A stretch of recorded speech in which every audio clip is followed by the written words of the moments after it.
Hey guys, Zaxman here, and I've got to apologise. I have not made a video in a long time again. Yeah, I seem to be really pushing back on these and I don't know why. Well, I kind of know why. Work-related stuff and whatnot. Busy lifestyle and shit. Yes, that excuse will do. Anyway, I'm back now. I'm making a video for the night on Trove, yes. I was going to hold this guy back a bit longer, to be honest with you. I wasn't really happy with the overall build I've done with him, but I've kind of got to a point now where I think I'm happy with him, and I feel more than confident now that it's ready to actually be presented to the world, and yes, I think it'd be a good visual aspect for new beginners to look at and grasp an idea on what they should be using the knight for. It's not really specifically a damage type class, but this guy is a tank. Full on tank, swear to God. I swear to God, if you build this guy the right way, he will not die. Yes, brilliant class. Now, let's get into it. Now, as you probably worked out by now, the knight is a melee-based class. He swings his sword side to side for your main attack, and it's got a pretty hefty area of effect on it, so it's a pretty good main attack to start off with, I will be honest. The second skill you unlock is Smash. This is a pretty damn good skill. It has a very little energy consumption, so that's very good, and the area of effect is kind of a cone shape. It has a hell of a good reach on it for a melee-based attack, and you'll be able to actually kill quite a lot with this within a matter of, I don't know, 3 or 4 swings. It does have one drawback. It's kind of not a drawback, it depends on how you look at it. It has a bit of a knockback. This could be extremely annoying if you're fighting in groups. Solo play, it's kind of a useful thing, but yeah, pretty useful. The knockback anyway. Nonetheless, I do like this skill. It was a very useful skill to use. The third skill you unlock is Charge. This is an alright attack, I suppose. I don't really use this in a combat sort of situation. More of a utility. Say if I'm trying to jump over a crater or something that, I don't know, I don't have enough jumps to jump over, but that rarely ever happens now, to be honest with you. But nonetheless, it's usually good just for getting over long jumps like that, which you would not be able to if you didn't have the jump for it. Yeah, not so much a good attack. More of a utility, I'd say, but then again, that's just my opinion. I await your hatred. Your ultimate skill, Iron Will. Oh my god, I love this. This is such a good ultimate skill to have. It's kind of selfish as well because it only works for you, but I don't care, it's that good. Yeah, you heal yourself completely 100%, and you also stay invincible for about 7 seconds. I don't really know the exact time, but yes. Oh my god, such a useful skill. It's basically having unlimited flasks. Granted, you've got to wait a couple of seconds, but I will say the cooldown time is actually pretty short on this skill, so I actually don't have much negativity to say about this. It is a very useful skill to have. Yeah, brilliant ultimate skill for once. Yeah, no drawbacks whatsoever. Brilliant. Thank you.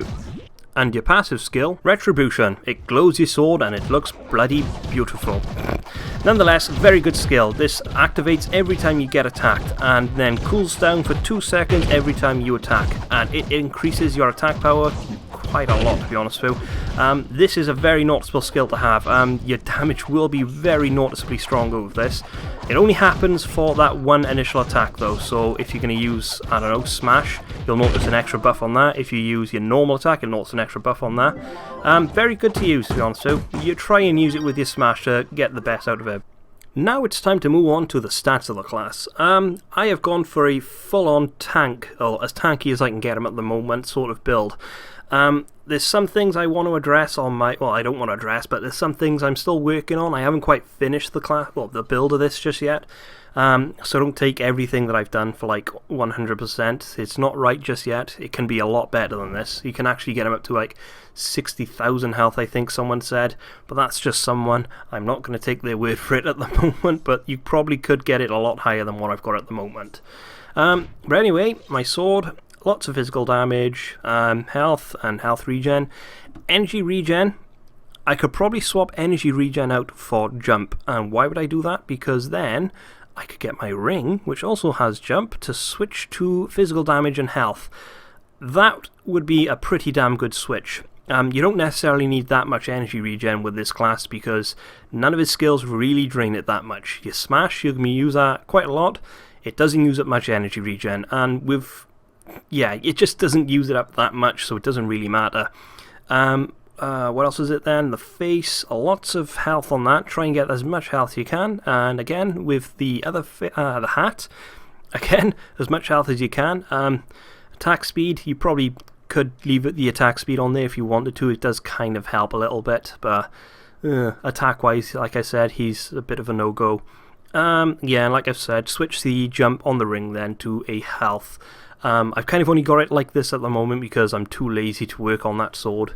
And yes, but anyway, allies time, because allies are now a very important thing to be having in this game. I've gone with the Shield Servitor. I have no idea if that's how you say it, but there we go. I've got this, and I use this just because I have it. If you don't have the Shield Servitor, because trust me, I took a hell of a long time trying to get this thing, you could go with the Personal Pound Cake. That would actually be a very good one. Obviously, it's not as much income and damage reduction, but it does have the health regen, and that does add to the survivability of the class. I suppose you go with the Memory Minder as well, but the Knockback would probably piss off a lot of people if you're going to be playing in groups. Those are the only ones that I could really think of that would actually be quite useful for this class, or extremely useful. If you don't have any of them, I'm not really quite sure what else you could use. Considering you can pick these up now for about 600 Glim, which is hardly anything. Raptor Berserker, you could chuck him on if you wanted to, just for that damage, but like I said, this is a tank class. You're not going to really try wasting your time trying to build up his attack. That's all I think at the moment. Flasks, chuck whatever flask you want on here, and Yielding Flask, I use that because I just like that little microscopic second of invulnerability. Well, that's about it. Yes, so not a bad stat-wise. I still need to do some work on mine, but that's basically it for the class. Well, for the stats anyway. We're going to be moving on to the pros and cons next, and there's not many of them either. And now we've come to the pros and cons of the class. I'm going to start off with the bad first, because everyone likes to hear good news after bad news.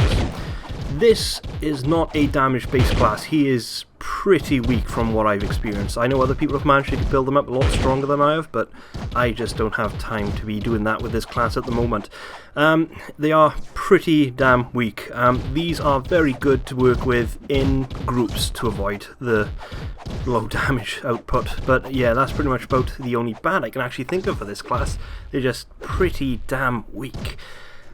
Plus though, like I said, tank, these things just don't die. I was in U5 I did a couple of U5 runs solo. You can probably see it in the video now. I was not able to kill anything. Well, I was, given a long time, but survivability time, oh, wow, this guy just did not take any damage. Well, he did, he just didn't take much of it. I would normally use this in a U3 if I was going to go solo. You won't die in there. You will not die at all. You probably won't take that much damage at all. I could literally just do, I don't know, a 3-star dungeon. I could just stand there in front of the boss and he wouldn't be able to touch my health bar. Oh, that's a tank. I love it, just for that. You'll probably want to use this class in a, like I said, a group sort of situation, like, I don't know, a Shadow Arena, where if you are going to be in U5, you'll probably have a Candy Barbarian helping you, giving you health with their, whatever skills they're called, I can't remember off the top of my head now. They really help.